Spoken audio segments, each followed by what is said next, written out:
Hello everyone, मेरा नाम है विकास और आप देख रहे हैं let's talk about. So viewer, today we are going to talk about the recent SCO meet in China.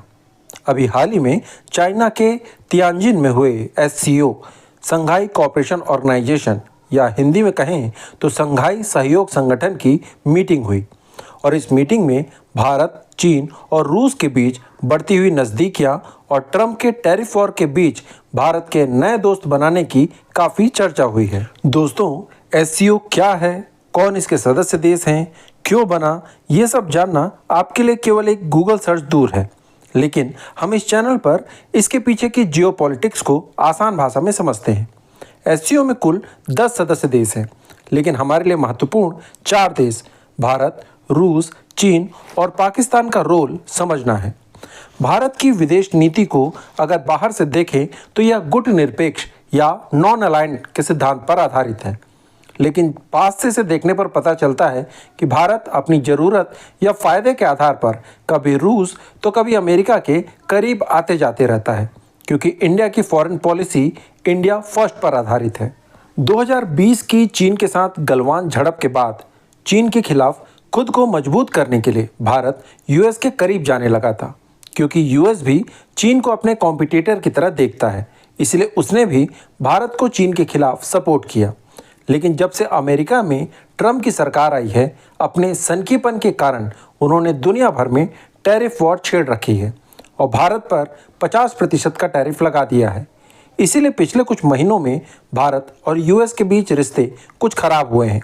इस घटना ने भारत को यूएस के साथ अपने रिश्तों के बारे में फिर से सोचने के लिए मजबूर कर दिया है।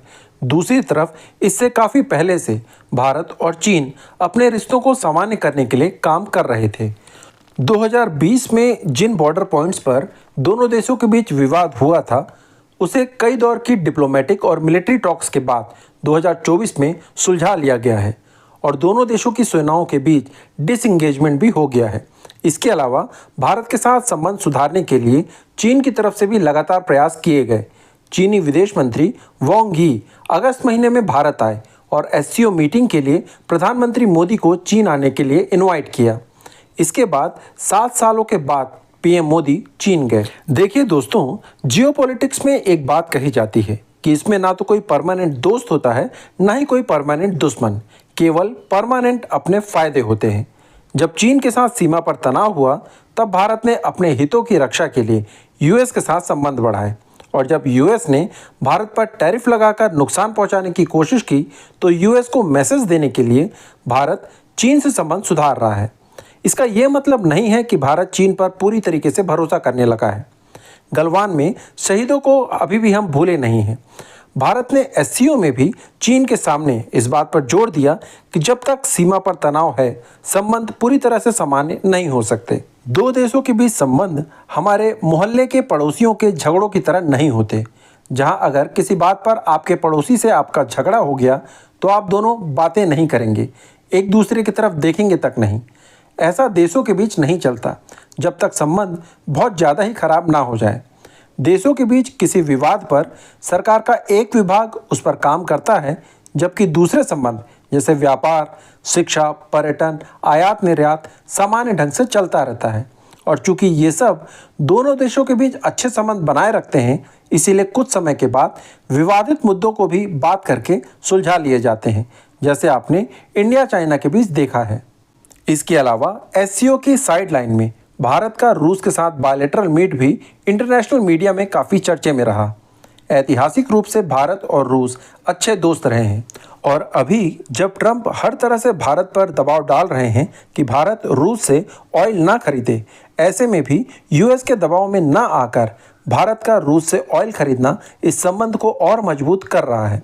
इस मीटिंग में पुतिन, मोदी और शी जिनपिंग की आपस में बात करते हुए एक फ़ोटो काफ़ी वायरल हुई, जिसे वेस्टर्न मीडिया ने ट्रंप की आलोचना में प्रयोग करते हुए कहा कि ट्रंप ने विश्व के ताकतवर देशों को यूएस के खिलाफ एकजुट कर दिया है। पुतिन ने पीएम मोदी को अपनी खास कार में इनवाइट किया और दोनों नेता कार में ही करीब 1 घंटे तक बातें करते रहे और इन बातों को पब्लिक नहीं किया गया है। ऐसा बताया जा रहा है कि रूस अपने पुराने सपने RIC रूस इंडिया चाइना ऑर्गेनाइजेशन को साकार करना चाहता है।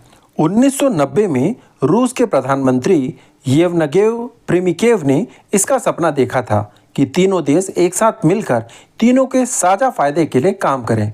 फिलहाल इसके आसार तो कम हैं कि ऐसा कोई औपचारिक संगठन बनेगा, क्योंकि भारत और चीन के बीच सीमा विवाद और पाकिस्तान को सपोर्ट करने के कारण कई मामले अनसुलझे हुए हैं।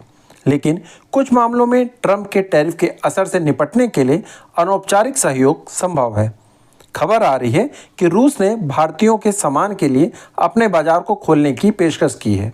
वहीं चीन ने भी कहा है कि अब समय आ गया है कि हाथी और ड्रैगन साथ मिलकर आगे बढ़ें। देखिए दोस्तों, मुझे पूरी उम्मीद है कि 1962 में धोखा खाने के बाद भारत चीन पर आंख मूंदकर भरोसा तो नहीं करने वाला। इसीलिए चौकन्ना रहते हुए केवल अपने हितों तक चीन से संबंध सुधारना अच्छा कदम है, क्योंकि अभी यूएस में जो प्रेसिडेंट हैं वो काफ़ी अनप्रेडिक्टेबल हैं। वो कल क्या करेंगे कुछ नहीं कहा जा सकता। ऐसे में दूसरे मोर्चे पर थोड़ी शांति भारत के लिए फ़ायदेमंद है। बाकी इस बारे में आप क्या सोचते हैं मुझे कमेंट सेक्शन में ज़रूर बताएं। अगर आपको इस वीडियो में कही गई बातें थोड़ी भी लॉजिकल लगती हैं तो प्लीज़ वीडियो को लाइक करें, अपने दोस्तों के साथ शेयर करें और इस चैनल को सब्सक्राइब कर लें, क्योंकि हम इस चैनल पर कॉम्प्लिकेटेड टॉपिक को बहुत ही आसान भाषा में समझते हैं। धन्यवाद। जय हिंद।